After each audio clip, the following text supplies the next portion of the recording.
This section will show how to find power series solutions to linear differential equations. And we first need to talk about the limitations of this method. And for that purpose, we need a few definitions. We start with the definition of an analytic function. A function f is said to be analytic at x naught if, in an open interval about x naught, this function is the sum of a power series, sum from n equals 0 to infinity of a sub n times x minus x naught to the power n that has a positive radius of convergence. So it's outside the scope of this course to really go in depth into analytic functions, but a lot of functions that you encounter are analytic, like polynomial functions, exponential functions, the sine, the cosine. So an important exception where a function is not analytic is when a function has a vertical asymptote. So a function is not analytic at a vertical asymptote.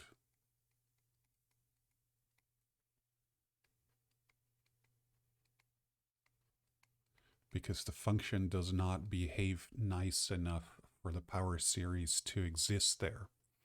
So in this section, we will discuss how to use power series to solve linear differential equations with polynomial coefficients. It looks as follows: a sub 2 of x times y double prime plus a sub 1 of x times y prime plus a naught of x times y. Now, we typically consider this in standard notation, where the leading coefficient is 1, and we can get that by dividing everything by a sub 2. So in here, p of x is actually a1 of x over a2 of x, and q of x is a naught of x over a2 of x. Now, to be able to use a power series about x equals x naught, we must know that x naught is a so-called ordinary point of the differential equation. And an ordinary point is defined as follows. A point x naught is called an ordinary point of the equation y double prime plus px times y prime plus qx times y equals 0 if both p and q are analytic at x naught. If x naught is not an ordinary point, it is called a singular point of the equation.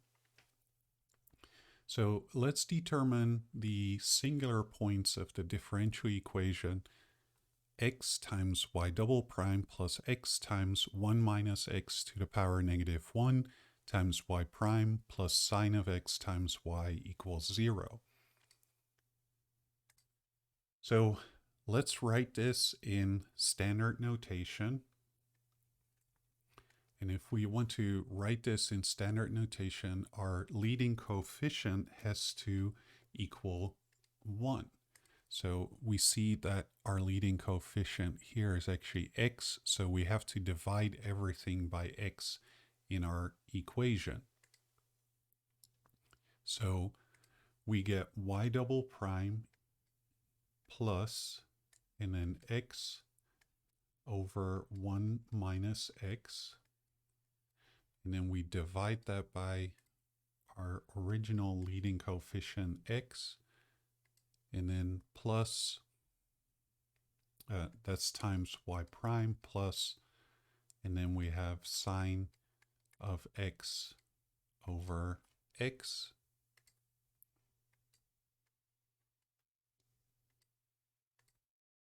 times y, and that equals 0. And so what we see now is that this function is my p of x, and this function is my q of x. So now for the first function, p of x, we can simplify that sum because the x's cancel out. So p of x is actually 1 over 1 minus x. And this function has a vertical asymptote at x equals 1. So it follows that x equals 1 is a singular point.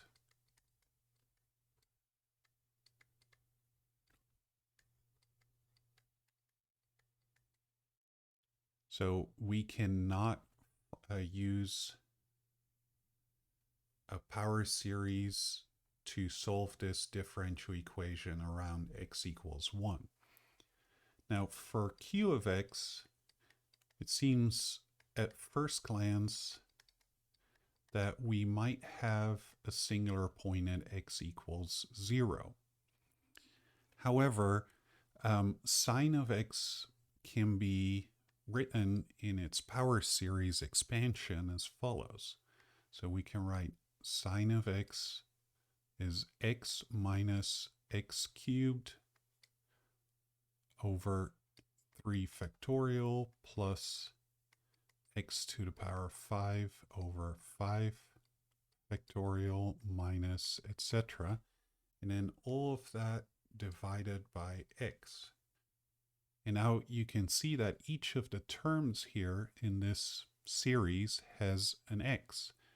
And it's an x that we can factor out. So we get 1 minus, and then x squared over 3 factorial, and then plus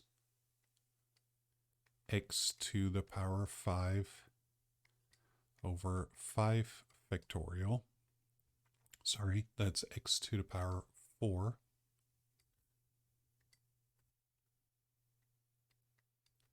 And then minus x to the power 6 over 7 factorial, and then plus, etc. So what we see here is actually a power series around x equals 0, and you can show that this has a positive radius of convergence, so there are no singular points here.